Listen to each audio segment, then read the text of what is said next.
नाज़रीन, पाकिस्तानी जर्नैलों की दुहाइयां आज पूरी दुनिया ने देखी हैं। जिस तरीके से मीडिया पर आकर उन्होंने अपने साथ होने वाली ज्यादतियां और अपनी की हुई गलतियों के इतराफात किए हैं, इसके ऊपर बात करेंगे कि क्यों ये सब कुछ हुआ और कैसे एक खूनहार दरिंदा जो है उन्होंने पाला और फिर उनसे आउट ऑफ कंट्रोल हुआ। ये सारी बात आज डिस्कस की जाएगी। और दूसरे नंबर पर बात की जाएगी अरशद शरीफ के कातिल केपीके से मिल रहे हैं, उनका जो खुरा है उस तरफ जा रहा है और ARY का उसके अंदर जो इन्वॉल्वमेंट है, सलमान इकबाल की जो इन्वॉल्वमेंट के हवाले से जो बड़े इंकशाफात हुए हैं उसके ऊपर आपको ब्रीफ किया जाएगा। लेकिन इससे पहले दरख्वास्त है कि अगर अभी तक आपने हमारा YouTube चैनल सब्सक्राइब नहीं किया तो कर दीजिए, और अगर आप फेसबुक से देख रहे हैं तो लाइक करके हमारी वीडियोस को शेयर कर दीजिए। नाजरीन, आते हैं मेन खबर की तरफ, मेन मामले की तरफ कि पाकिस्तान के साथ आज तक यानी 75 साल के साथ कि इस सफ़र में पाकिस्तान को जिस तरीके से सफ़र करना पड़ा, उसके सबसे बड़े स्टेक होल्डर्स ने आज मीडिया के ऊपर आकर अपनी गलतियों का इतराफ़ किया है। उन्होंने माना है कि हमसे गलतियां हुई हैं और उन्होंने ये भी एक्सेप्ट किया है कि उन्हें जो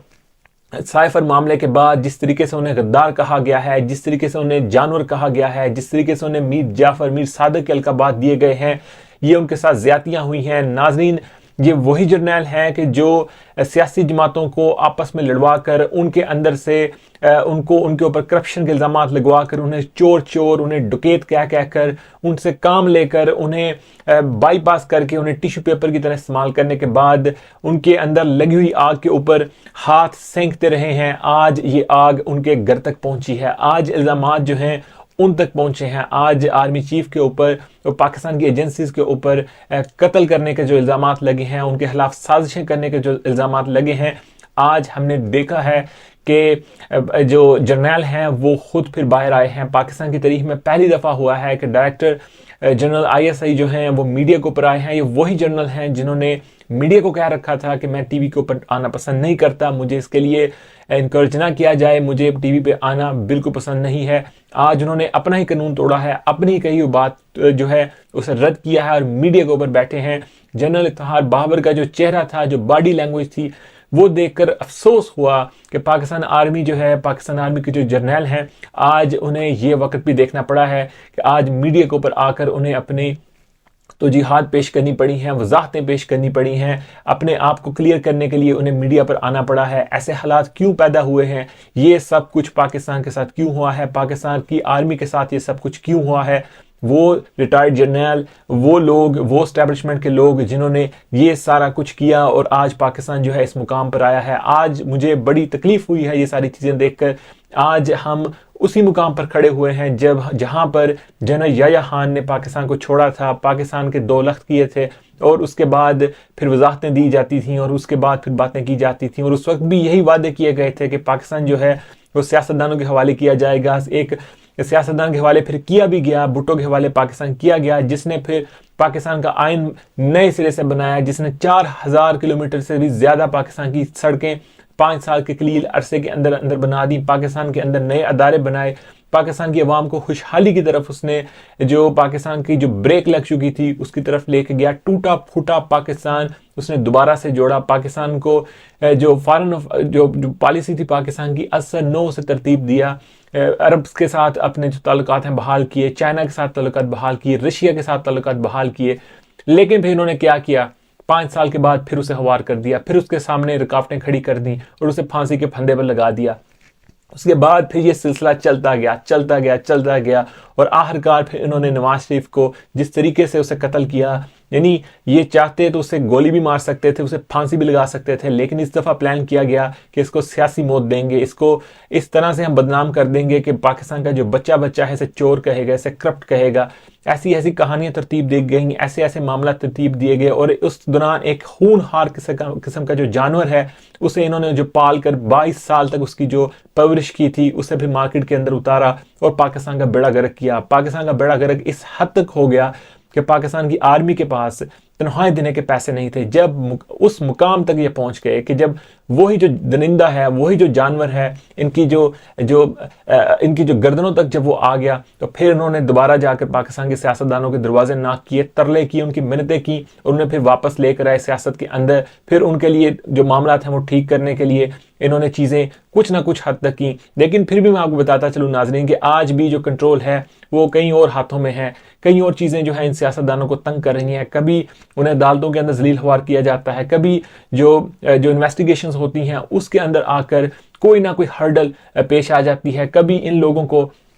लॉन्ग मार्च के ड्रावे दिए जाते हैं, कभी वो पिंडी का वो जो शैतान है उसे पंप किया जाता है। इन सब के पीछे किसी ना किसी का हाथ होता है और मैं समझता हूँ कि ये सारी चीज़ों के पीछे अभी भी इदारों के और शायद इसी इदारे के अंदर कुछ लोग इतने पावरफुल बैठे हुए हैं कि जो इन सारी चीज़ों को पंप करते हैं। लेकिन जिस तरीके से आज हमारी इस्टेब्लिशमेंट ने, हमारे जर्नलों ने मीडिया के ऊपर आकर माफ़िया मांगी है, जिस तरीके से उन्होंने आकर दुहाइयाँ दी हैं, जिस तरीके से आकर उन्होंने आज अपने आप को क्लियर करने की कोशिश की है, पूरी दुनिया ने देखा है कि इनसे गलतियां हुई हैं,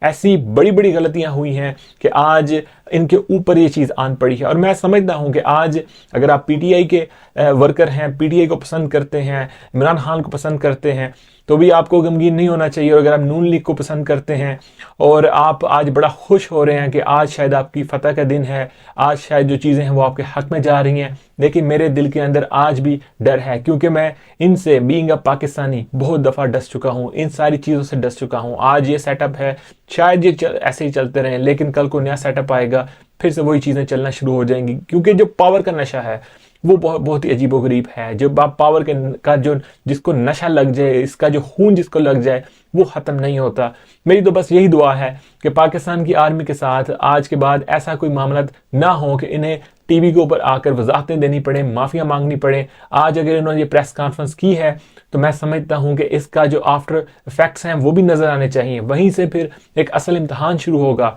कि पता चलेगा कि क्या वाकई में ये सीरियस हैं, क्या वाकई में इन्होंने जो प्रेस कॉन्फ्रेंस की है और जो इन्होंने हकायक अवाम के सामने रखे हैं, कौम के सामने रखे हैं, उसमें ये सीरियस हैं, या ये एक प्रेशर बिल्डअप करने के लिए एक प्रेस कॉन्फ्रेंस थी कि जिसके बाद दोबारा से मीटिंग्स होंगी, दोबारा से इंडोर मीटिंग्स होंगी और उसके अंदर जाकर मामला फिर से तय कर लिए जाएंगे और फिर से इमरान खान को एज एक प्रेशर ग्रुप अवाम को तंग करने के लिए, हुकूमत को तंग करने के लिए, उनके ऊपर एक चेक एंड बैलेंस रखने के लिए एक कायम कर दिया जाएगा। इमरान खान को सेफ एग्जिट दे दिया जाएगा, शायद वो बाहर चला जाए या फिर बनी गाला के अंदर बैठकर अगले चंद साल तक वक्त का इंतजार करे और फिर वही सारा कुछ पाकिस्तान के अंदर शुरू हो। ये तो वक्त बताएगा, लेकिन हमारी कोशिश यही होगी कि हम इनका मुहासबा करते रहें, इन्हें सही रास्ता दिखाते रहें और अवाम को बताते रहें कि असल में क्या हकीकतें हैं, क्या मामला हो रहे हैं। इसके बाद आते हैं सहाफ़ी अरशद शरीफ के कत्ल की तरफ। वाज़े हो चुकी हैं चीज़ें। आज आर्मी की तरफ से जो इन्वेस्टिगेशन की गई है, इनिशियल इन्वेस्टिगेशन की गई है, उसमें बता दिया गया है कि केपीके के अंदर से ये सारा कुछ हुआ है। यानी जिस तरीके से उन्होंने कहा है कि वज़ीर दाखिला केपीके की तरफ से ये जो थ्रेट है सहाफ़ी अरशद शरीफ को वो दिया गया था, ये वफाक की तरफ से नहीं था, ये एफआई की तरफ से नहीं था, ये आईबी की तरफ से नहीं था, आर्मी की तरफ से ये नहीं था,